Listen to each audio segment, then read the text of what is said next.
I have a question. How many people feel that they're mentally ill? Raise your hand.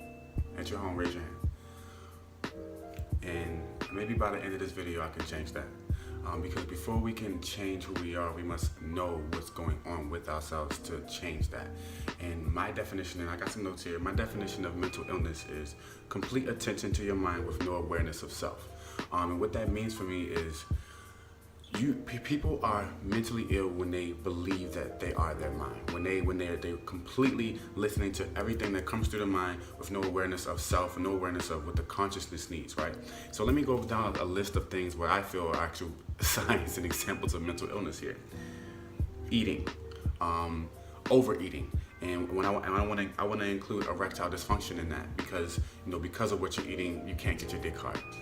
Mental health issue, not valuing life. A mental health issue, meaning, example, rappers. There's a lot of mentally ill rappers right now. You're not honoring women. You're not honoring the thing that brings life into this planet. How could you do that? Nonsense. Watching porn. Again, another mental health issue. Addiction. Not going to the gym when you say you want to go to the gym. These are mental health issues. Why? Because you are not your mind. And what drives you to go in front of the computer and watch porn? What drives you to rap about violence? What drives you to go harm someone? Is it your consciousness? Who would dare say that their soul is doing that to them? It's your mind, right? And the problem is that you're following every single thing that your mind says without investigating, without actually dissecting and separating. Okay, this is a thought. Do I want to follow it? That's the issue here right now. Mental health is way grander than suicide and depression. You need to look at yourself and really realize and ask yourself, am I mentally ill? Do I do everything my mind wants me to do? Do I? Am I out here just moving through my mind and not my heart, my consciousness? Man, I'm gonna go as far as saying that basically every root problem that we have in our community is a mental health issue. And isn't that the one thing that we've been avoiding the most? Isn't it the one thing we've been avoiding the most? Addiction?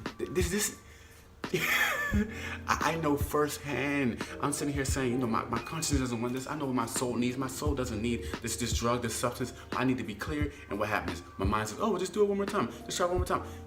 Mental illness. I've been mentally ill for damn near 27 years. And it's not until now that I'm sitting here waking up and I'm realizing like, wow, I've been doing everything that my mind wants me to do. I haven't actually been making my own decisions. Fuck following somebody else. And because the thing, you following somebody else that's mentally ill. I want you to look at your life and ask yourself, how many decisions are you making from your consciousness? How many decisions are you making from the well-being and for the well-being of your soul and not the well-being of your ego? Because that ego, that's the mind right there. And this here's the thing. Don't get it twisted. I'm not saying that your mind is evil. I'm not saying that you need to go throw away your brain. What I'm saying is the mind can only go off of patterns. It can only repeat. So it can only see something and continue to do it over and over again. So if you say you hit a little blunt, you know what I'm saying? And nothing wrong with hitting the blunt. And then you do it again, and you do it again, because your mind wants it again, and again, and again, and again, and it turns into addiction. Same thing with porn. You masturbate one time. Okay, let's just say that's fine. You watch porn, okay, you masturbate one time. Oh, great. And then your mind wants it again, and again, and again, and again. The mind is habitual. Who you are, is not habitual.